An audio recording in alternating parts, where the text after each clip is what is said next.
مشکلات کیا ہیں اور اس کا حل کیا ہے. آئیے قرآن اور حدیث کی روشنی میں آج ہم اس کا حل تلاش کرتے ہیں. میرے پیارے آقا صلی اللہ علیہ وآلہ وسلم کے پیارے دیوانوں، آج ہر انسان کی آنکھ میں آنسو ہے، ہر انسان غمگین ہے، ہر انسان مضطرب ہے. گھر گھر کی کہانی، ہر گھر کی کہانی.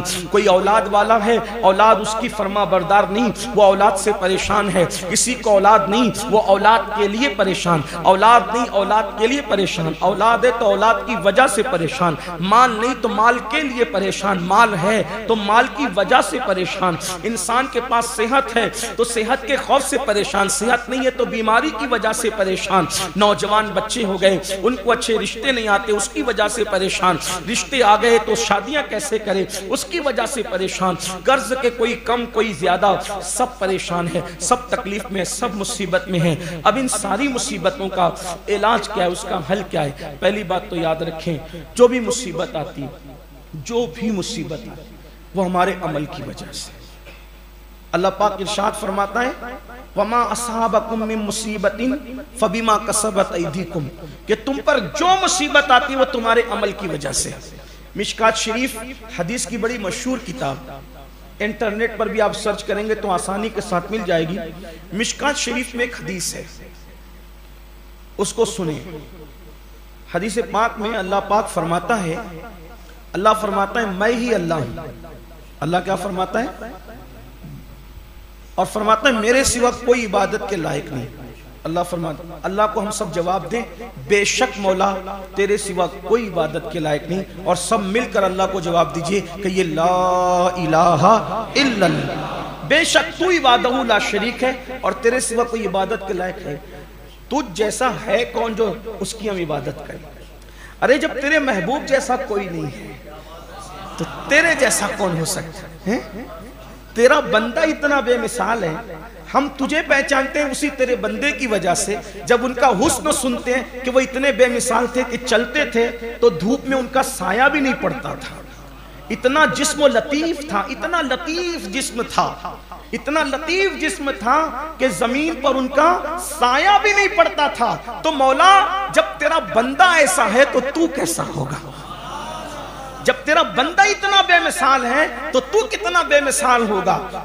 جب تیرے بندے کی سخاوت بے مثال ہے کہ نہیں سنتا ہی نہیں، مانگنے والا تیرا، تو تیری بارگاہ سے کوئی نہیں کیسے سن سکتا ہے؟ تو تو بے مثال ہے اور تو ہی ہے لا الہ الا اللہ، تیرے سوا کوئی عبادت کے لائق نہیں. تو اللہ فرماتا ہے میں ہی اللہ ہوں اور میرے سوا کوئی عبادت کے لائق نہیں. پھر فرماتا ہے میرے بندو جب تم میری نافرمانی کرتے ہو، میرے بندو جب تم میری نافرمانی کرتے ہو اور گناہ کرتے ہو اور برائی کرتے ہو تو میں تم سے ناراض ہو جاتا ہوں.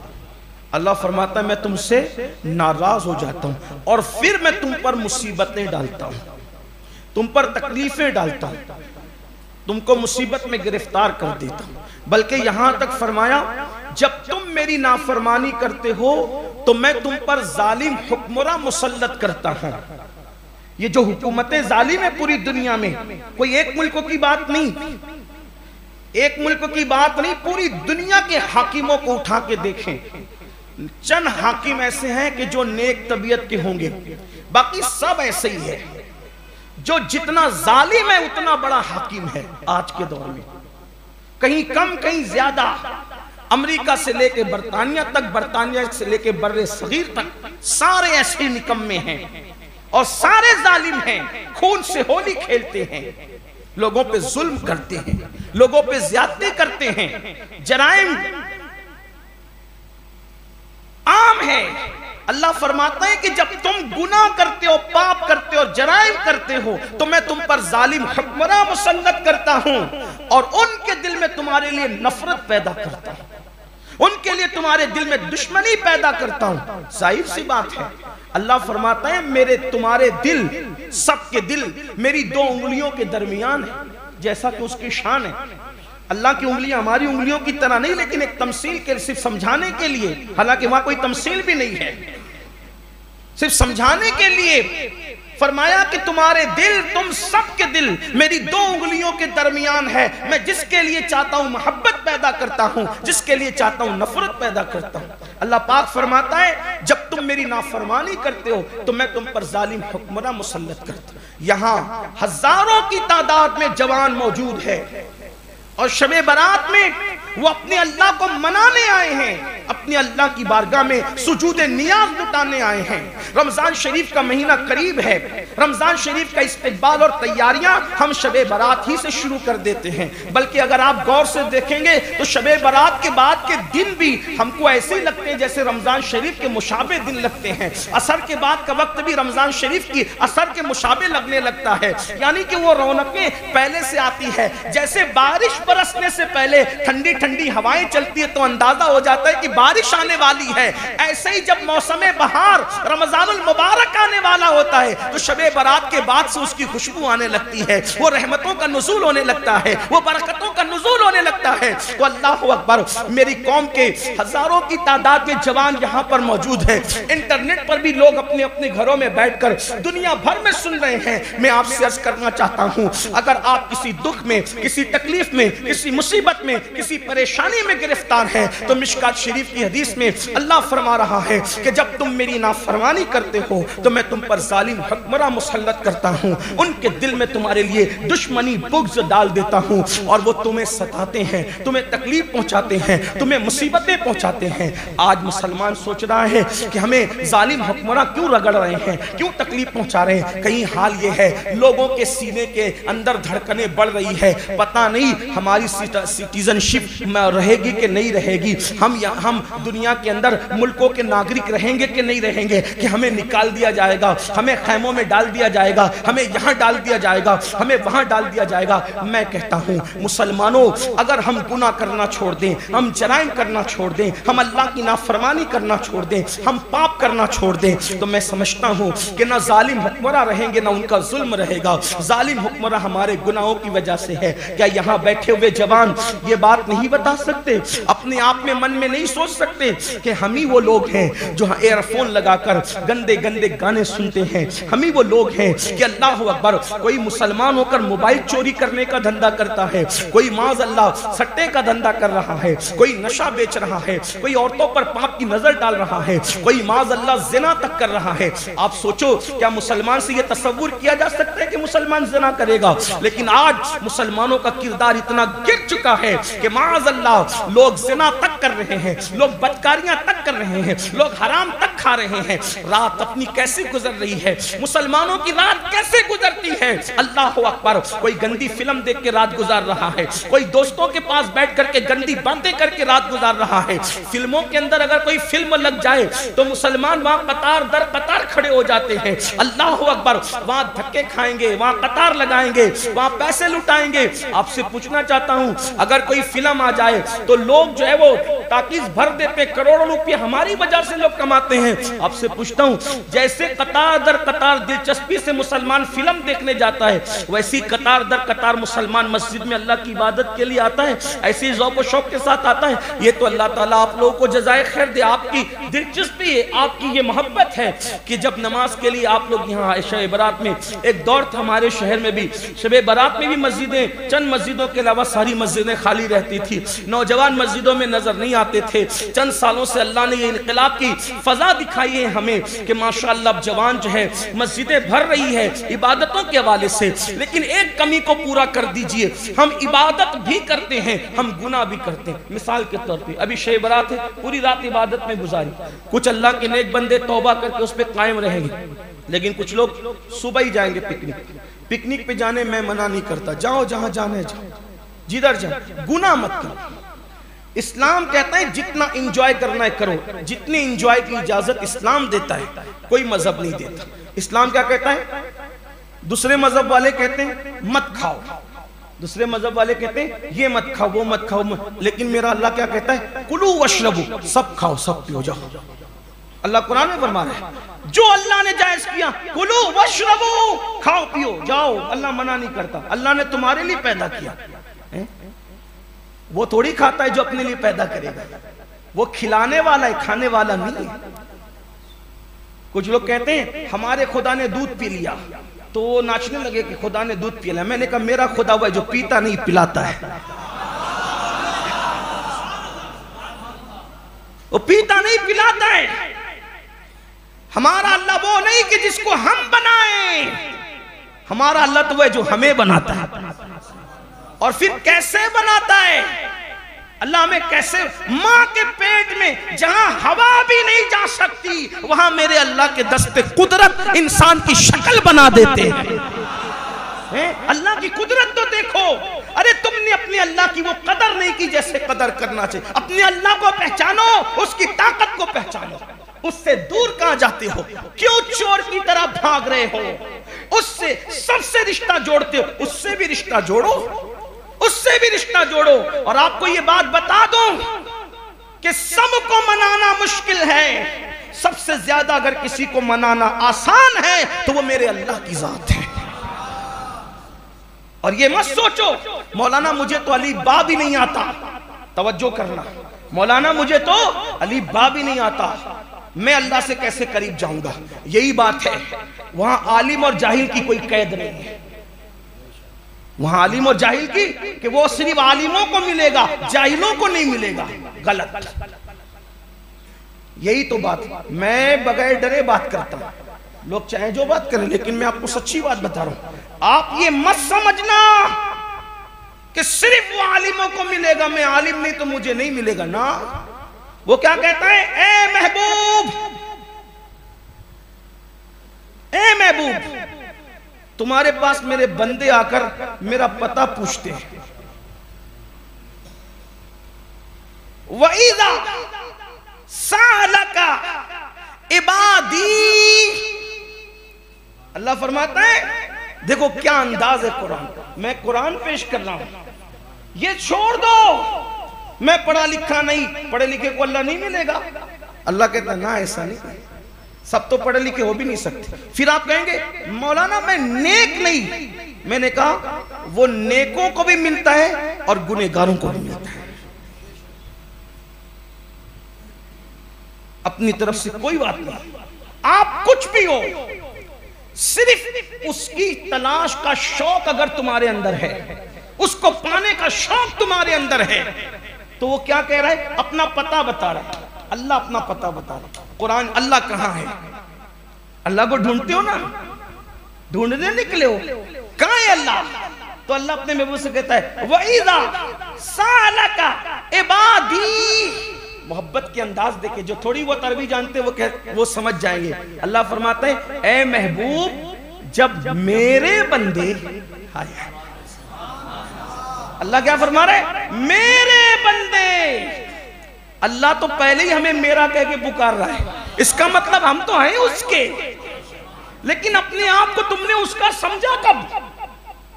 تم تو ہیرو، کرکٹر، چور، ڈاکو کے نقش قدم پہ چل رہے ہو. کافروں کے، مشرکوں کے، یہود و نصارہ کا وہ تم کو میرا کہہ رہا ہے اور تم اس کو میرا کہنے کے لیے تیار نہیں ہو. دیکھو تو صحیح، ہماری اپنی بدماشی ہے کہ نہیں ہے؟ ہماری اپنی غفلت ہے کہ نہیں ہے؟ اللہ محبوب سے کہہ رہا ہے اے محبوب جب میرے بندے تم سے میرے بارے میں پوچھے، وَإِذَا سَأَلَكَ عِبَادِي، میرے بندے جب میرے بارے میں پوچھے کہ اللہ کہاں ہے، انی، میرے بارے میں پوچھے وَإِذَا سَأَلَكَ عِبَادِي انی، جب میرے بارے میں پوچھے میرے بندے کہ اللہ کہاں ہے، تو ان کو آپ جواب دے کے میرا پتہ بتاؤ. کیا بتاؤ؟ فَإِنِّي قریب. اللہ فرماتا ہے میرے بندے جب میرا پوچھنے ہیں تو ان سے کہنا کہ اللہ تو تمہارے قریب ہے. قرآن کہہ رہے ہیں اللہ ہمارے قریب ہے، ہم اس سے دور بھاگ رہے ہیں، گناہ کی وجہ سے دور بھاگ. اے اللہ تو کتنے قریب ہے؟ اب یہ بھی تو سوال ہے گا، قریب ہے تو کتنے قریب ہے؟ تو پھر خود ہی جواب دیتا ہے نحن اقرب الیہ من حبل الورید، میں تو تمہاری شہرک سے زیادہ قریب ہوں. تمہاری شہرت جہاں ہے میں اس سے بھی زیادہ تم. اللہ ہمارے قریب، ہم پاپ کر رہے ہیں، ہم جرائیں، ہم بھاگ رہے ہیں. تو اللہ فرماتا ہے جلدی جلدی بات مکمل کی جائے کہ جب تم میری نافرمانی کرتے ہو تو میں تم پر ظالم حکمراں مسلط کرتا ہوں، پھر تم گڑ گڑاتے ہو. اللہ فرماتا ہے تم گڑ گڑاتے ہو. کہاں؟ حکمرانوں کے پاس. معاف کر دو، یہ مت کرو، وہ پاس کر دیا وہ مت کرو، ایسا کر دیا ویسا مت کرو. یہ سب مشکات کی حدیث میں میں تشریح کے ساتھ مفہوم کے طور پہ سمجھا رہا ہوں. تم گڑ گڑاتے ہو کہاں؟ حکمرانوں کے پاس، لیڈروں کے پاس. اللہ فرماتا ہے لیڈروں کے پاس گڑ گڑانے سے کچھ نہیں ہوگا، ظالموں کے پاس گڑ گڑانے سے کچھ نہیں ہوگا. پھر اللہ کیا کرنا پڑے گا؟ اللہ فرماتا ہے گڑ گڑانا ہے تو میرے پاس آ کے گڑ گڑاؤ، میرے پاس آ کے گڑ گڑاؤ اور اپنے گناہوں سے توبہ کرو. پھر میں تمہاری توبہ قبول کروں گا اور پھر میں تم کو نعمتیں عطا کروں گا، تمہاری عزتی عطا کروں گا، تم کو وقار عطا کروں گا، اور تم جو مجھ سے طلب کرو گے اس طلب سے سوا میں تم کو عطا کر دوں گا، تمہاری حاجتیں پوری کروں گا. یہ تو شب برات ہے. اللہ کے رسول علیہ السلام فرماتے ہیں کہ عصر کا سورج جب غروب ہو جاتا ہے اور مغرب سے چاند طلوع ہوتا ہے تو مغرب سے لے کر صبح صادق تک اللہ کی رحمتیں پکار پکار کر کہتی ہے کون ہے مجھ سے معافی مانگنے والا، میں اس کو معاف کروں. کون ہے اولاد مانگنے والا، میں اس کو اولاد عطا کروں. کون ہے روزی روٹی کا سوال کرنے والا، میں اس کو روزی روٹی دوں. کون ہے حاجتیں طلب کرنے والا، میں اس کو حاجتیں. آپ کہیں گے برسوں سے تو مانگتے ہیں، ہماری دعا قبول نہیں ہوتی. کیوں نہیں ہوتی؟ آنکھ سے روتے ہو، دل میں کیا ہے؟ دل میں وہی بغض، پیٹ میں وہی حرام. اللہ کی قسم اٹھا کر منبر پہ بیٹھ کے کہہ رہا ہوں، اگر پیٹ کو حرام سے پاک کر لو اور دل کو بغض اور کینے سے پاک کر لو، میرے اللہ کی بارگاہ میں ایک بار طلب کرو گے، طلب کرنے کی ضرورت نہیں، صرف سوچو گے تو اللہ تمہاری مرادیں پوری فرمائے گا. اس کا اعلان ہے ادعونی استجب لکم، مجھ سے مانگو میں تمہیں عطا کروں گا. اس کی رحمت سے مایوس نہیں ہونا. لا تقنطوا من رحمت اللہ، اللہ کی رحمت سے کبھی مایوس نہیں. اللہ بہت پیار کرتا ہے اپنے بندوں سے، بلکہ کیا کہتا ہے؟ مسلم شریف کی روایت ہے، اللہ فرماتا ہے جب میری طرف کوئی ایک ہاتھ آتا ہے تو میں اس کی طرف دو ہاتھ آتا ہوں. جب کوئی میری طرف چل کر آتا ہے تو میں اس کی طرف دوڑ کر جاتا ہوں. اس میں کوئی قید نہیں، بس آؤ اللہ کی طرف، اللہ تمہاری طرف آئے گا جیسا کہ اس کی شان ہے. یہاں مسلم شریف کی حدیث کا مفہوم ہمارے علماء کہتے ہیں اللہ کے آنے سے مراد یہ کہ اللہ کی رحمتیں آتی ہیں، اللہ کی رحمتیں قریب ہوتی ہیں. اور اللہ فرماتا ہے اِنَّ رحمت اللہ قریب من المحسنین، کہ بے شک اللہ کی رحمتیں نیکوں کے قریب ہیں. اپنے مسائل اللہ سے کہو، گڑ گڑاؤ، اپنے مسائل اپنے جیسے انسانوں سے مت کہو، اور اللہ کی رحمت سے کبھی مایوس مت ہونا. اللہ کی کبھی شکایت نہیں کرنا، شکوہ نہیں کرنا. یہ نہیں کہنا کہ دعا قبول نہیں ہوتی ہے، استغفر اللہ. مومن کی دعا کبھی رد نہیں ہوتی، قبول ہی ہوتی ہے. کبھی کبھی دعا کی قبولیت میں کسی حکمت کے تحت وقت لگتا ہے. حضرت نوح علیہ السلام کی دعا کی قبولیت کا اثر، دعا تو قبول ہوتی ہے، اثر ظاہر ہونے میں ٹائم کبھی کبھی لگتا ہے. گھبرانا نہیں، دعا کرتے رہنا، مانگتے رہنا، گڑ گڑاتے رہنا. اللہ سنتا ہے بندوں کی، اس سے مایوس نہیں ہونا، اس پہ یقین رکھنا. کروڑوں ماؤں سے زیادہ اللہ پیار کرتا ہے، اور اس سے جو جتنی محبت کرتا ہے اللہ اس سے زیادہ اس سے محبت کرتا ہے. حدیث پاک ہے ایک شخص تھا، اس نے بہت گناہ کیے، بہت جرائم کیے، بہت پاپ کیے، پوری زندگی اس نے گناہ میں گزار دی. جب اس کی موت کا وقت آیا تو اس نے اپنے بچوں کو، رشتہ داروں کو بلایا اور بلا کر کے کہا، یہ بخاری شریف کی حدیث، اس کا مفہوم پیش کرنے. اس نے اپنے گھر والوں کو، رشتہ داروں کو بلا کے کہا دیکھو میں نے بہت پاپ کیا، بہت جرائم کیا، میں نے بہت گناہ کیا. اب میں مروں گا تو چونکہ کیا تو بہت پاپ ہے، بہت جرائم ہے، اللہ مجھے سزا دے گا، عذاب دے گا. اللہ کا عذاب بہت سخت ہے، بڑا دردناک ہے. تو ایک کام کرنا، جب میں مر جاؤں، یہ بنی اسرائیل کا واقعہ ہے جو اللہ کے رسول علیہ السلام نے بیان فرمایا، اس کا مفہوم میں پیش کر رہا ہوں.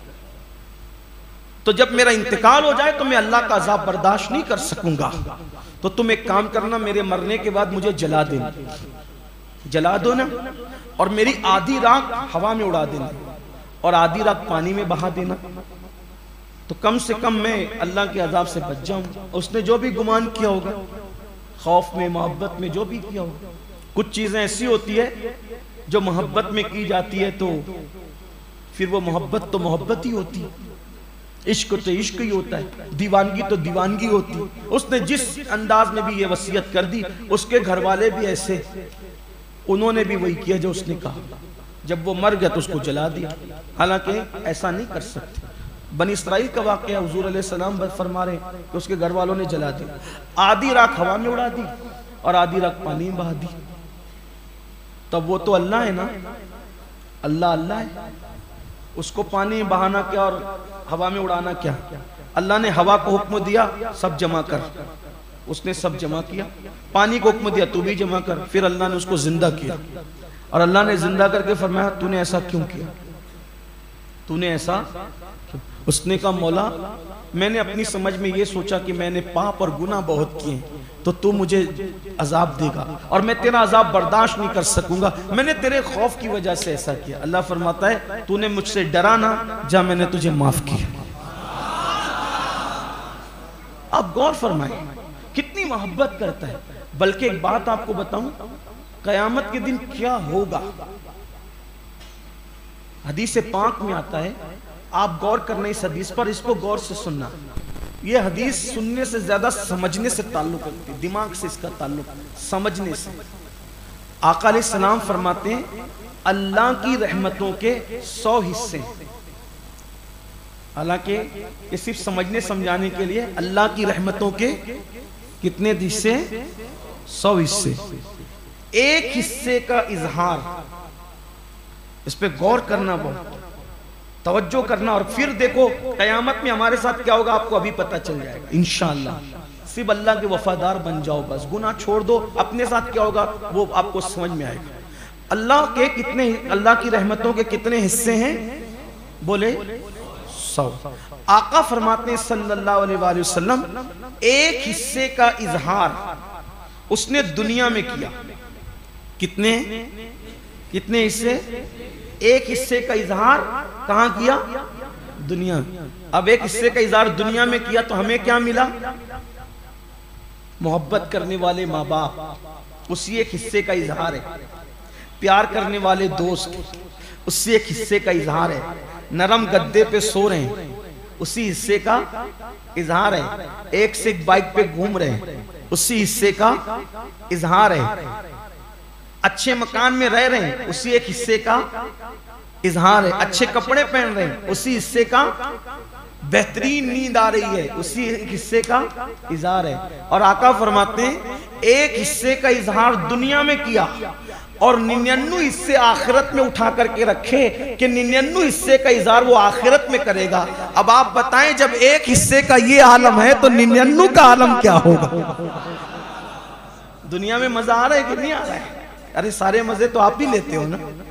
دیکھیے کتنے مزے کی زندگی ہے, تو آخرت میں اس سے زیادہ مزے کی زندگی ہے. یہاں جو کھا رہے ہو نا ڈشیں, اس سے اچھی وہاں ہے کیونکہ وہاں 99 حصے ہیں نا. یہاں جو کپڑے پہن رہے ہو اس سے اچھے کپڑے وہاں تیار ہے کیونکہ وہاں پر 99 حصے رحمتوں کا ظہور ہے. یہاں جتنے مزے لے رہے اس سے زیادہ مزے وہاں. یہاں جیسا نرم گدے, اس سے نرم گدے وہاں ہیں کیونکہ وہاں 99 حصے کا اظہار ہے. یہ یہاں جو پینے وینے کی چیزیں, اس سے بہتر پینے کی چیزیں. ارے یہاں تو دوست پلاتا ہے, بھائی پلاتا ہے, بیوی پلاتی ہے, یہ پانی لو, یہ شربت لو, یہ ٹھنڈا لو, یہ لو, وہ لو. وہاں کون پلائے گا؟ وہاں حوض کوثر ہوگا اور اللہ کے محبوب کے خوبصورت ہاتھ ہوں گے اور حضور اپنے ہاتھوں سے جام کوثر اپنے غلاموں کو پلا رہے ہیں. کیا مزے ہوں گے. لیکن سچے مسلمان بن کے رہو.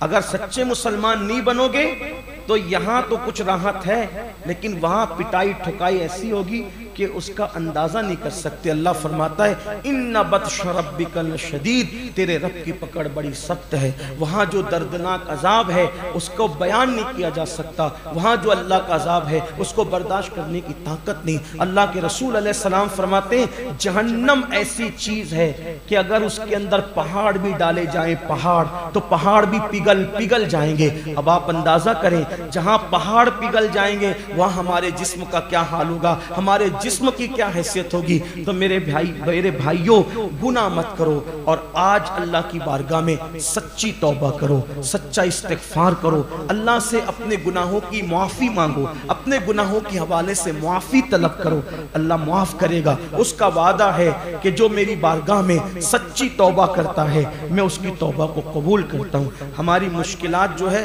اس کا حل اللہ کی بارگاہ میں، اور اللہ کی بارگاہ میں گڑ گڑانا اللہ کو بہت پسند ہے، اللہ کی بارگاہ میں رونا اللہ کو بہت پسند ہے، اللہ کی بارگاہ میں آؤ بکا کرنا اللہ کو بہت پسند ہے۔ دیکھو اللہ ہم سے دور نہیں ہے، اللہ ہم سے قریب ہے، ہماری شہرک سے زیادہ قریب ہے، ہماری جان سے زیادہ قریب ہے۔ جب ہم خلوص دل کے ساتھ پورے یقین اور اطمینان کے ساتھ اللہ کی بارگاہ میں اپنے مسائل کو پیش کرتے ہیں تو اللہ تعالیٰ نے وعدہ کیا مسائل کا پیش کرنا تمہارا کام ہے، اس کو حل کر دینا میرے کرم پر ہے، میرے رحم پر ہے۔ اپنے اللہ سے اپنا رشتہ بڑھاؤ، اپنے اللہ سے اپنا رشتہ استوار کرو۔ یاد رکھنا جب تک گناہ سے وابستہ رہو گے، جب تک گناہ سے منسلک رہو گے، اللہ کا قرب نہیں پا سکتے، اللہ کے قریب نہیں آ سکتے۔ اور جس دن اللہ رب العزت کی لو لگ گئی، جس دن اللہ تبارک و تعالیٰ کی طرف دل کے دامن کو لگا دیا تو اللہ پاک فرماتا ہے والذین جاہدوا فینا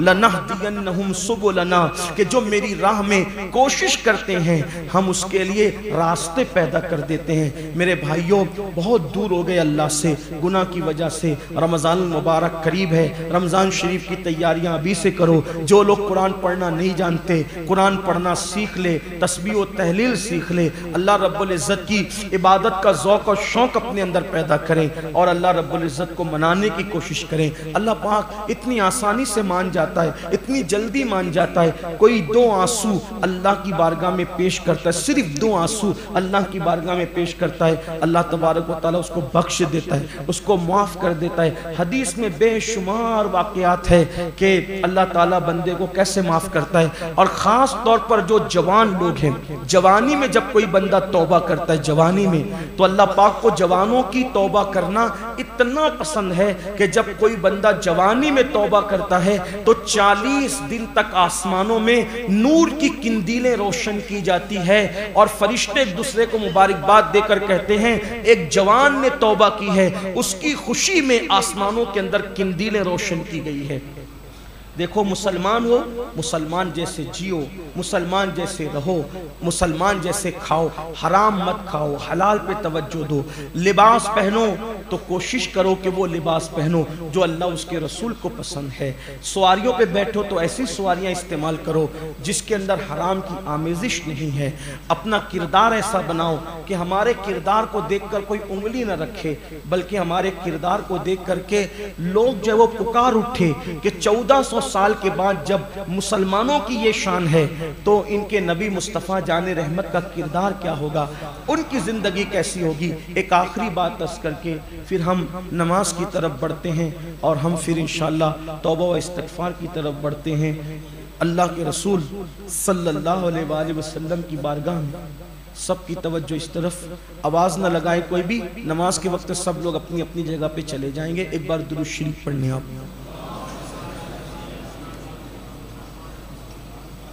اللہم صلی علی سیدنا و مولانا محمد معدن الجود والکرم و آلہ و صحبہ و بارک وسلم، صلاۃ و سلام علیکہ یا رسول اللہ صلی اللہ علیہ وآلہ وسلم۔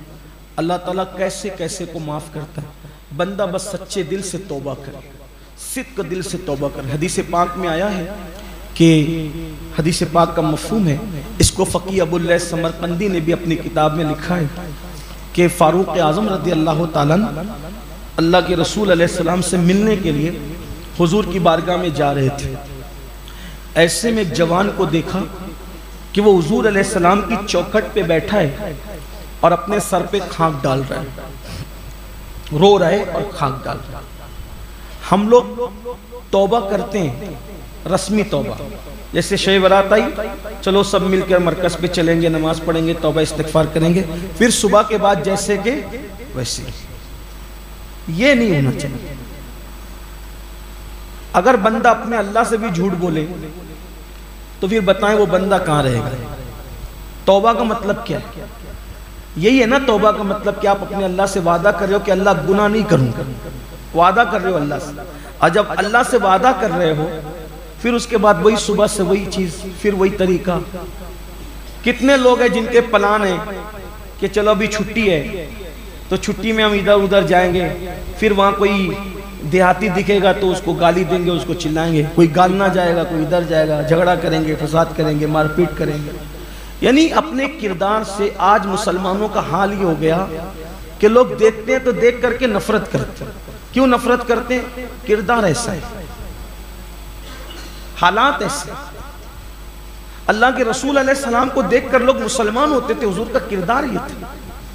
مستی کریں گے، جا کے دھینگا مستی کریں گے، چھیڑ چھاڑ کریں گے، کہیں جائیں گے کسی گارڈن میں جائیں گے تو اس کے پھول توڑ ڈالیں گے، اس کے پودے توڑ ڈالیں گے. یہ تو سب مسلمانوں کا حال ہے، لیکن مالیگاؤں والے اس پر کچھ خاص اپنی پہچان رکھتے ہیں.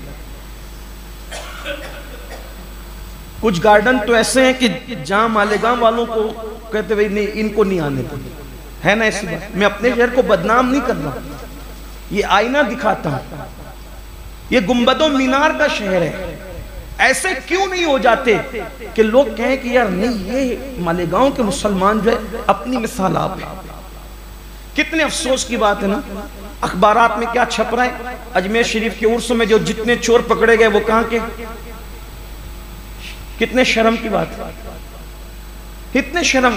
حالانکہ ہمیں پتا ہے کہ وہ آپ لوگ نہیں ہیں، جو ہے وہ یہاں نہیں، وہ تو قبرستان میں بھی چوری کر رہے ہیں، آپ لوگ نہیں. لیکن دل دکھتا ہے. لوگ کہتے ہیں مالیگاؤں میں بیٹی نہ دو، وہاں کے لوگ طلاق زیادہ دیتے ہیں. یہ بات سنتے ہیں کہ نہیں آپ؟ گنبد و مینار کے شہر میں رہ کے ہم اپنے آپ کو بدلتے کیوں نہیں؟ کیوں اپنے کردار میں کوالٹی پیدا نہیں کرتے؟ گنبد و مینار کے شہر میں دوسرے لوگ آ کر کے تقریر کر کے کہتے ہیں یہاں جتنا نشہ ہو رہا ہے اتنا نشہ کہیں نہیں ہو رہا. یہی ہے. سوچو نا ذرا، غور کرو. اور یہ ہماری اپنی ذمہ داری ہے، ہم اپنے شہر کو سنوارے.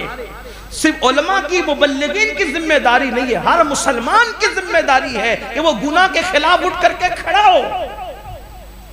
اور نوجوان اگر اس کے لیے تیار ہو جائے تو پورے شہر سے گناہوں کا خاتمہ ہو سکتا ہے. ابھی ایک سلسلہ چل پڑا تھا، اس کو قتل کر رہے ہیں، اس کو قتل کر رہے ہیں، اس کا مرڈر ہو رہا، اس کا مرڈر ہوا. کیوں مرڈر ہوا؟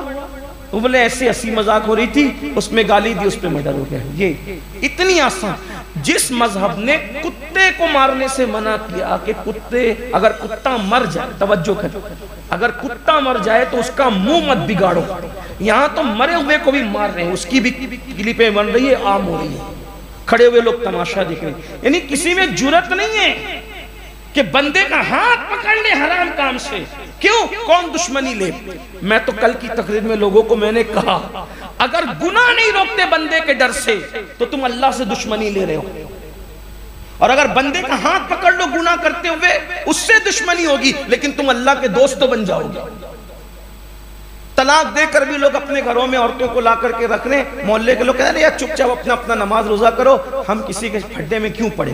اللہ تمہاری نمازیں تمہارے منہ پہ مار دے گا. حدیث پاک ہے جو برائی کو دیکھ کر کے اس کے خلاف کھڑا نہ ہو وہ برائی کرنے والے کے ساتھ شامل ہونے کی طرح ہے. مسلمان ہیں، کسی کی دوستی دشمنی کی پرواہ مت کرو، مت کرو کسی. اللہ ہم سے راضی رہے یہ فکر لے کر کے جیو. اللہ نے جتنے دن زندگی دیے اتنے دن تم جیو گے، تم کو کوئی نہیں مار سکتا. اللہ نے عزت لکھی ہے، العزت ہی ملے گی، تمہیں کوئی ذلیل نہیں کر سکتا. بندوں کی چاپلوسی اور خوشی کے لیے اللہ کو ناراض مت کرو.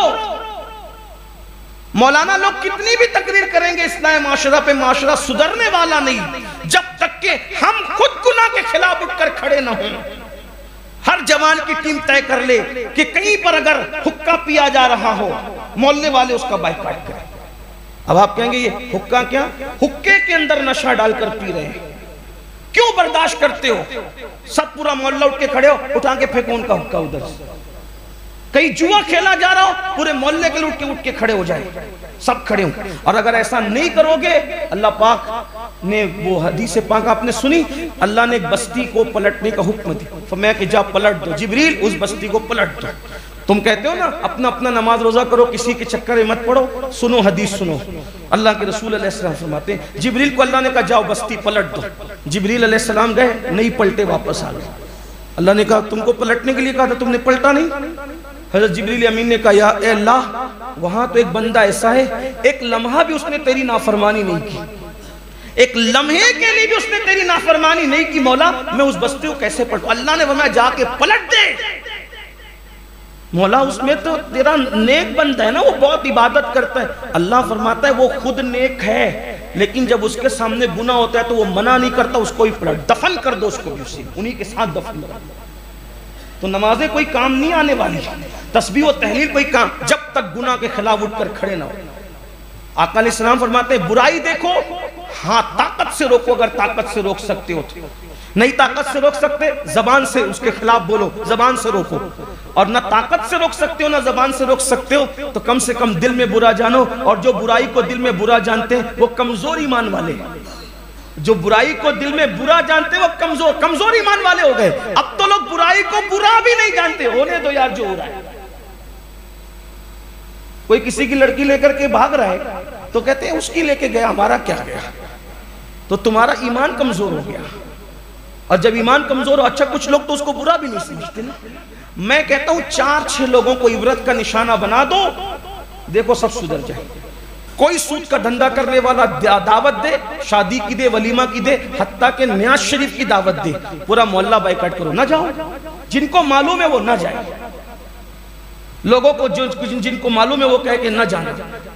دیکھو جس دن اس کا شامیانہ خالی نظر آئے گا، ذلیل ہوگا، 4 لوگوں کی عبرت ہوگی، یار اس کا حرام تھا، پورا محلہ نہیں گیا، ہم بھی تھوڑا سا حساب کتاب میں رہے۔ یہ طریقہ ہوتا ہے۔ اللہ کے رسول یہی دین لے کر آئے، حضور یہی دین لے کر آئے تھے۔ گناہ کرنے والوں کو پناہ نہیں دی جاتی تھی، چھوٹا چھوٹا بھی گناہ کر کے آتے تھے مسلمان بائیکاٹ کرتے تھے۔ چلیں وہ جو حدیث پڑھنے چلا تھا اس کو نہیں پڑھتا ہوں، ایک حدیث سن لیں آپ توجہ سے۔ جس سے بھی گناہ ہوتا تھا صحابہ کرتے کیا تھے؟ آپ یہ نہ کہنا کہ امین القادری نفرت کی بات کرتا ہے، میں اللہ کے رسول کی حدیث پڑھ رہا ہوں، اور ہم نے تو یعنی کہ یہ سمجھ لیں کہ اب اس شہر کے اندر 1996 سے میں تقریر کرتا ہوں، جتنے شراب کا دھندا کرنے والے سب میرے دشمن ہیں، سٹے کا دھندا کرنے والے سب میرے دشمن ہیں، نشہ بیچنے والے سب میرے دشمن ہیں۔ لوگ کہتے ہیں یار تو اتنی دشمنیاں لے کر کے تو سکون سے سوتا ہے۔ میں نے کہا اگر اللہ نے میری قسمت میں عزت لکھی ہے، سب مل کے بھی مجھے ذلیل نہیں کر سکتے۔ دیکھتے ہو کوئی موقع ہاتھ سے نہیں جانے دیتے لوگ۔ اگر میں اپنی زبان خاموش کر کے ان کی چاپلوسیاں کروں نا تو آپ جتنی محبت دیتے ہو یہ حرام دھندے والے اس سے زیادہ محبت دیں۔ یہ جو کام اتنی دیر سے ہو رہے، جتنے پلان چل رہے ہیں، یہ پیسوں کے انبار لگا دیں گے۔ لالچ دی جاتی ہے ہمیں، لالچ دی، منہ بند کرو، خاموش ہو۔ اللہ کے گھر میں منبر پہ بیٹھ کے بڑے بڑے ایسے لوگ جن کی بات ہم نہیں کاٹتے، ان دوستوں کو بھیجا جاتا ہے ایک بار ہم سے ملا دو۔ میرا ایک دوست، جھوٹوں پہ اللہ کے لیے، میرا ایک دوست، بڑی محبت اس کی میری، اس کی بات میں کبھی نہیں کاٹتا۔ اس کو ایک نے کہا بہت بڑے نے، ایک بار امین القادری صاحب سے ملا دو۔ اس نے کہا یار وہ میری بات نہیں کاٹتے، میں لے آؤں گا۔ اس نے کہا وہ نہ آئے تو وہ جہاں کہیں گے ہم ملنے چلیں گے۔ اس نے کہا ٹھیک ہے یار، یہ تو اور آسان ہے۔ میرے پاس آیا کہا کہ یار امین بھائی بہت اہم کام آ گیا۔ میں کہا بول یار، تیرے لیے تو جان حاضر ہے میری جان۔ میرے جتنے دوست ہیں میں ان کو اپنی جان کی طرح چاہتا ہوں۔ میں سوچتا ہوں کہ جس کو دوست تو بولوں، بھائی بولوں، اس سے محبت نہ کروں تو پھر تو میں منافق ہو جاؤں گا۔ زندگی میں جس کو بھائی کا اس کو پھر جان سے زیادہ چاہ، اللہ کے گھر میں کہنا، جس کو دوست کا اس کو جان سے زیادہ چاہ، پھر اس کے لیے سب قربان۔ تو اس اور دوستوں کو یقین بھی ہے، پھر دوستوں کو میرے دوست اگر مجھے، میں پیر جمعرات کو روزہ رکھتا ہوں 13 14 15 اللہ کی توفیق سے، اظہار نہیں کر رہا ہوں، جتا نہیں رہا ہوں، دوست تو کہہ دے یار کل میرے گھر دعوت ہے، میں نے کہا ٹھیک ہے تیرے لیے روزہ نہیں رکھوں، تیرے گھر آؤں، نہیں رکھتا، اس لیے کہ نفل روزے سے بڑھ کر میں سوچتا ہوں اپنے دوستوں کی دل کی خوشی میرے لیے عزیز ہے۔ یہ اس لیے بتا رہا ہوں تاکہ آگے کی بات کی اہمیت آپ کو پتہ چلے۔ آپ کیا سمجھتے ہیں ہم کیسے جیتے ہیں؟ یہ پھولوں کی سیج نہیں ہے، نعرے لگوانا آسان ہے۔ اس نے کہا کہ وہ میری بات میں، انہوں نے کہا امین بھائی بات ہے۔ میں کہا بولیے، تیرے لیے تو میری جان تھی، جان ہو یار، بولے ڈر لگ رہا ہے۔ میں کہا بول تو ہے، بول یار، بول کیا بات ہے؟ تو کہا کہ وہ فلاں سے آپ ملیں گے؟ وہ کچھ نہیں بولے گا، صرف آپ سے ملنا چاہتا ہے، بیٹھ کے صرف چائے پی لیں گے۔ میں نے اس کو تیز آنکھوں سے دیکھا، میں تیری ہمت کیسے ہوئی، تیری ہمت کیسے ہوئی اس سے ملانے کی بات کرنے والے. خدا کی عزت کی قسم، ہم سیاست نہیں کرتے، ہم دین کا پرچم لے کر کے چلیں. اگر مجھے اس کے ساتھ بیٹھ کر لوگ چائے پیتے دیکھ لیں گے، ایک فوٹو وائرل ہوگی تو لوگ تو یہ کہیں گے نا، اسٹیج پر تو یہ نشے کے خلاف بولتے ہیں، اور ایسے لوگوں سے بیٹھ کر ساز باز کرتے ہیں. نا تیرے گھر کے چکر 1000 بار لگا سکتا ہوں، اس سے نہیں ملو گا. اس کے بعد اس کو اتنا برا لگا، میرا بڑا قریبی دوست، آج کل کم ملتا ہے، ملتا بھی ہے تو وہ خیر خیریت کے بعد پھر اور کچھ نہیں، صرف رسمی طور پہ کہتے ہیں بھائی آؤ نا کبھی بیٹھ کے چائے پئیں گے. میں نے کہا ٹھیک ہے دیکھیں گے. اس لیے کہ جب کوئی دوست ضمیر کا سودا کروائے، وہ دوست نہیں، اس سے بڑھ کر دشمن کوئی نہیں. میرے بھائیوں میں مرنا ہے. اگر مسلمان ہوئے ہو تو مسلمان یزید کی طرح مت بنو، مسلمان بننا ہے تو حسین کی طرح بنو. اللہ کے دین کے لیے جیو، اللہ کے دین کے لیے مرو. یہ مالیگاؤں کا نقشہ 1 سال میں ہم سب مل کر بدل سکتے ہیں. بس اتنا، جو جرائم کرے پوری قوم اس کے خلاف اٹھ کر کھڑی ہو جائے. ہاں جس کے بارے میں ہمیں نہیں معلوم ہے، پھر نہیں معلوم ہے تو لوگ ہمیں کہیں بھی لے جاتے ہیں، اللہ جانتا ہے. جس کے بارے میں معلوم ہے اچھے کھا کے نہیں جاتے، جس کے بارے میں نہیں معلوم ہے پھر لوگ چلے لے جاتے. کبھی آپ ایسا نہیں دیکھنا کہ کسی کے گھر چلے گئے تو آپ کہیں گے یار دیکھو یہ تو ممبر میں بیٹھ کے بات کر رہے تھے. میں آپ کو یہ بات بتاؤں کہ اللہ گواہ ہے، میرا رب جانتا ہے. ہم جو بات کہتے ہیں، یہ جو دشمنیاں اسی لیے ہیں. ایک صاحب بیمار پڑ گئے، سیاسی لیڈر بہت بڑے، مجھے کسی نے کہا چلو عیادت کے لیے. میں نے کہا بھائی جائیں گے تو وہ تو چائے پلائے گا، اور عیادت کرنا سنت ہے، چلیں لیکن چلیں گے. کہا پھر چائے سے کیسے بچو گے؟ میں نے کہا اس طرح بچیں گے کہ یہاں سے پان کھا کے چلیں گے. منہ میں پان کھا کے گئے، وہیں جا کر کے بیٹھ کر پان چباتے رہے. 4 بار کا چائے پینے کا، نہیں پان کھا کے تھوک دو یا دوسرا منگا دیں گے. نہیں وہ پان بہت اچھا ہے، نہیں تھوک سکتے. یہ بات آپ کو اس لیے بتا رہے ہیں میرے بھائی کہ آپ کو گناہ کے خلاف اٹھ کے کھڑے ہونا پڑے گا، ورنہ ہماری آنے والی نسلیں تباہ. آج مالیگاؤں جتنا بدنام ہو رہا ہے، اس سے زیادہ بدنام ہوگا. آج بیٹیاں برقع پہن کر جو کام کر رہی ہے، اللہ نہ کرے آپ سوچ رہے ہو کہ کسی اور کی بیٹی کرے، یہ گندی سیکھ ہماری بیٹیاں بھی سیکھ لے گی. اور اگر بیٹیاں نہ بھی سیکھیں، اگر ہماری چند کی بیٹیاں نیک رہے گی تو پورا معاشرہ تو بدنام ہے نا. ہماری بیٹیوں کو اچھے رشتے کیسے آئیں گے؟ ہمارے بیٹوں کو اچھے رشتے کیسے آئیں گے؟ اس لیے ہمیں کچھ کرنا پڑے گا. اللہ کے رسول علیہ الصلوۃ والتسلیم فرماتے ہیں، اللہ نے جبریل سے کہا زمین پلٹ دو، وہ تو خود عبادت کرتا ہے لیکن اس کے سامنے گناہ ہوتا ہے تو وہ روکتا نہیں ہے کسی کو، کچھ عبادت کام نہیں آنے والی. تو بات دور نکل گئی، ہمیں نماز بھی پڑھنا ہے اور وہ بھی ذکر اذکار بھی کرنا ہے. تو جلدی جلدی سے حدیث پڑھوں آپ کے ساتھ. تو فاروق اعظم رضی اللہ تعالیٰ کہ وہ روایت پڑھ رہا تھا لیکن وہ نہیں پڑھتا، ایک اور پڑھ دیتا ہوں، وہ جو بہت آسان سی بھی ہے، مختصر بھی رہے گی. اللہ کے رسول علیہ السلام جنگ تبوک میں جا رہے تھے. تبوک کی جنگ میں حضور کی چاہت تھی کہ سارے صحابہ جائیں. حضور چاہتے تھے پورے جتنے جا سکتے ہیں، کیونکہ بہت بڑی جنگ ہونی تھی اور دور بھی تھی، گرمی کے دن تھے، کھانے پینے کو بھی کچھ نہیں تھا. حضرت فاروق اعظم کہتے ہیں ایک کھجور 3-3 4-4 لوگ کے حصے میں آتی تھی.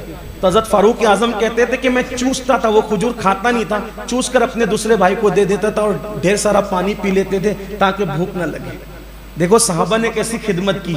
میں روایت کا مفہوم صرف پڑھ دیتا ہوں جلدی جلدی، ورنہ دعا مختصر کرنی پڑے گی. اور آج کے دن کی دعا کا مجھے بھی سال بھر انتظار رہتا ہے، کیونکہ آج کی دعا کی بڑی اہمیت ہے. تقریر تو سال بھر سنیں گے لیکن دعا کے لیے یہ موقع نہیں آئے گا پھر. تو جیش اسرت کہتے ہیں اس کو. سرکار نے چندہ بھی طلب کیا تھا اور لوگوں نے بڑھ چڑھ کر دیا تھا. اسی جنگ میں صدیق اکبر نے اپنا کرتا تک اتار کے دے دیا. آقا علیہ السلام چاہتے تھے کہ سب چلیں یا زیادہ سے زیادہ چلیں. اعلان ہوا، بہت لوگ نکلے. ان میں سے ایک صحابی تھے حضرت کعب، صحابی تھے کہتے کعب. حضرت کعب نے سوچا کہ میرے کھجور کٹنے والی ہے باغ میں، کھجور کاٹ لوں گا، تیز سے گھوڑا دوڑا کر حضور سے جا کر مل لوں گا. آج کل ہوتا رہا اور بالآخر یہ ہوا کہ وہ آخری تک پہنچ ہی نہیں سکے اور حضور علیہ السلام جنگ تبوک سے واپس آ گئے. اب واپس آئے تو جو منافق لوگ تھے نا، منافق کون؟ جو زبان سے کلمہ پڑھتے تھے لیکن اندر سے مسلمان نہیں تھے، وہ منافق، جن کی زبان اور دل ایک نہیں وہ منافق۔ تو منافق لوگ تھے نا، تو انہوں نے کیا پلان بنایا، جھوٹے جھوٹے بہانے لگا دیں گے اور حضور کو ہم معاذ اللہ اپنے گمان میں وہ دھوکہ دے رہے تھے۔ حضور آئے مسجد نبوی میں تو منافقین پلان کے تحت آئے، حضور بچہ بیمار تھا، بیوی بیمار تھی، ایسا تھا ویسا تھا ویسا تھا، جتنے منافقین نے بہانے کیے حضور نے سب کو چھوڑ دیا، جا تجھے بھی تجھے بھی تجھے بھی۔ حضور تو کس کو پکڑتے ہیں؟ اس کو چھٹی نہ ملی جس نے سبق یاد کیا، مکتب عشق کا دستور نرالا دیکھا، اس کو چھٹی نہ ملی جس نے سبق یاد۔ حضور منافقوں کو نہیں پکڑتے، جا تو تمہیں تو آنا بھی نہیں تھا، تم ہمارے ہو بھی نہیں۔ حضور نے پکڑنا کس کو ہے؟ عاشقوں کو۔ اب یہ منافقین چلے گئے، اب کچھ صحابہ تھے تو صحابہ کیا کہنے لگے، نہیں نہیں ہم جھوٹ نہیں بولیں گے، جس کی نگاہ سے اللہ کی ذات نہیں چھپی ہے اس کی نگاہ سے ہمارے دل کے جذبات کیا چھپیں گے، ہم نے جھوٹ نہیں بولنا، ہم نے سچی سچی بتا دینا۔ تو انہی سچوں میں سے ایک حضرت کعب تھے۔ حضرت کعب آئے، حضور آپ سے کیا جھوٹ بولنا، آپ کو سب پتا ہے۔ حضور میں اپنی کوتاہی سے نہیں آئے، کچھ نہیں تھا، سب اچھا تھا، آ سکتا تھا، اپنی کوتاہی سے میں نہیں آیا۔ حضور نے چہرہ پھیر لیا، فرمایا اس کا بائیکاٹ کرو۔ کس بات پر؟ صرف جنگ میں شریک نہیں ہوئے، میں اس کا بائیکاٹ کرو، اس کا بائیکاٹ۔ سرکار نے جب بائیکاٹ کا اعلان کیا نا، قریبی دوست لوگ سب بات چیت بند، سلام بھی بند، کلام بھی بند۔ جب یہ گھر پہنچے، ان کی بیوی برقع پہن رہی تھی، بیوی برقع پہن رہی تھی۔ بیوی سے پوچھا کہاں جا رہی ہو؟ کہا حضور نے بائیکاٹ کے لیے کہا ہے نا، مجھ سے بات نہیں کرنا جب تک اللہ کا رسول راضی نہ۔ یہ ہے ایمان۔ بیوی تک بائیکاٹ کر رہی ہے، کیا شراب جوئے کا دھندا نہیں کر رہے تھے، طلاق شدہ کو گھر میں لا کے نہیں رکھا تھا۔ بات کتنی سی تھی، جنگ میں جانے کا حکم تھا، نہیں گئے، مومن تھے نا صحابی، حضور نے کہا بائیکاٹ کرو۔ بلکہ ہمارے صوفیہ تو، جو اس حدیث میں ذکر نہیں لیکن صوفیہ کہتے ہیں کہ کعب کے گھر کی بکریاں بھی کعب سے منہ پھیر کر کے چلی جاتی تھی۔ حضرت کعب کہتے ہیں میں تو گھر میں تھا، روتا تھا، روتا صرف روتا، مجھے خیال تھا میرے یار مجھ سے ناراض ہو، میرے آقا مجھ سے ناراض ہو، میرے محبوب مجھ سے ناراض ہو گئے۔ جب میں سلام کرتا تھا تو حضور منہ پھیر لے۔ کس بنیاد پہ؟ صحابی سے، میرے بھائیوں صحابی سے صرف ایک بات ہو گئی، حضور نے کہا چلنا ہے اور وہ نہیں جا سکتا۔ سلام کرتے تو حضور منہ پھیر لے۔ کیا سمجھتے ہو چہرے سے داڑیاں مڈا کر کے مرو گے، حضور منہ نہ پھیر لیں گے؟ حرام دھندے کر کے، گناہ کر کے مرو گے، زنا کر کے مرو گے، بدکاریاں کر کے مرو گے، اللہ کے رسول کا دل دکھا کے مرو گے، قبر میں حضور منہ نہ پھیر لیں گے؟ صحابی سے منہ پھیر رہے ہیں، ہم کون ہیں؟ ہم کس کھیت کی مولی ہیں میرے بھائی؟ آخرت کا کچھ خیال تو کرو۔ حضرت کعب کہتے ہیں منہ پھیر لیں، جس کو سلام کیا منہ پھیر لیں، جس کو سلام کیا منہ پھیر لیں۔ حضرت کعب کہتے ہیں مسجد میں آتا تھا، پاس میں کھڑے ہو کے نماز پڑھتا تھا، تو جب میں حضور کی طرف دیکھتا تھا تو حضور مجھے نہیں دیکھتے تھے، بائیکاٹ تو کیا تھا لیکن جانتے تھے میرا عاشق ہے، تو جب میں نماز پڑھتا تھا تو میں ایسے دیکھتا تھا، ایسے دیکھ رہے ہیں، میں صرف سمجھانے کے لیے بتا رہا ہوں۔ کہتے ہیں کعب میں نماز پڑھتا تھا تو ایسے دیکھتے، ہائے ہائے، تو کہتے ہیں جب میں ایسے دیکھتا تھا تو حضور مجھے دیکھتے، یعنی بائیکاٹ تو کیا تھا، بائیکاٹ تو کیا تھا ایک حکم پر عمل نہ کرنے کی وجہ سے، لیکن دل میں نفرت نہیں تھی، دل میں محبت تھی۔ ایسے ہی بائیکاٹ چلتا رہا۔ عیسائی بادشاہ کو پتا چل گیا کہ کعب کا بائیکاٹ چل رہا ہے مدینہ شریف میں، تو عیسائی بادشاہ نے حضرت کعب کے پاس اپنا ایک قاصد بھیجا کہ جاؤ یہ خط اس کو دے دو۔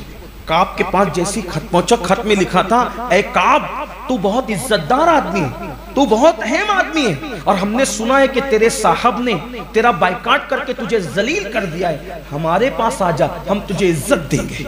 جیسی خط پڑھا آنکھوں میں خون اتر آیا، اور جو انہوں نے جملے کہے ان کے عشق رسول کی غمازی کرتے ہیں، وہ خط پکڑ کے ایسے سمیٹ لیا مٹھی میں، اور اس قاصد سے کہا وہ عیسائی کتا میرے محبوب سے مجھے دور کرنا چاہتا ہے؟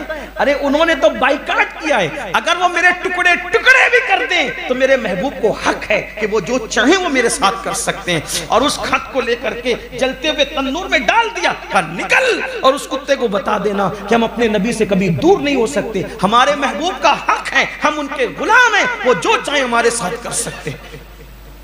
اور یہ کہہ کے گھر گئے، خوب روئے خوب روئے خوب روئے۔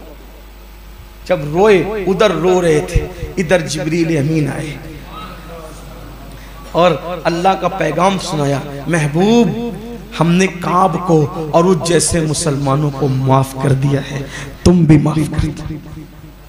وہ کہتے ہیں حضرت کعب اپنے گھر کی چھت پہ بیٹھ کے رو رہے تھے، جیسے آیت نازل ہوئی تو چونکہ حضرت کعب کے دوست تھے، لیکن حضور نے کہا تھا بائیکاٹ کر، تو سب نے بائیکاٹ کر دیا تھا، کوئی تو صحابہ دوڑے دوڑے گئے اور کہتے ہیں کعب اٹھ، تیری توبہ کے لیے قرآن میں آیت آ گئی ہے۔ تو حضرت کعب چھت پر تھے، وہیں سے چھلانگ لگا دی اور حضور کے پاس آئے۔ حضور علیہ السلام نے مسکرا کر کہا کعب مبارک ہو، اللہ نے تیری توبہ قبول کر لی۔ حضرت کعب کہتے ہیں میں تو اتنا سوچتا تھا کہ میری توبہ اللہ قبول کرے گا تو محبوب سے کہہ دے گا صرف کہ قبول کر لی، لیکن مجھے یہ گمان نہیں تھا کہ میری توبہ کی بشارت میں قرآن کی آیت آ جائے گی اور قیامت تک لوگ اس کو تلاوت کریں گے۔ وہ آیت سورہ توبہ میں ابھی بھی موجود ہے کہ اللہ تعالیٰ نے ان کی توبہ قبول کر لی۔ یہ ہوتے ہیں مسلمان۔ میرے بھائیوں، ہم بھی توبہ کریں سچ اور گناہ کے خلاف اٹھ کر کھڑے۔ اللہ تعالیٰ توفیق دے۔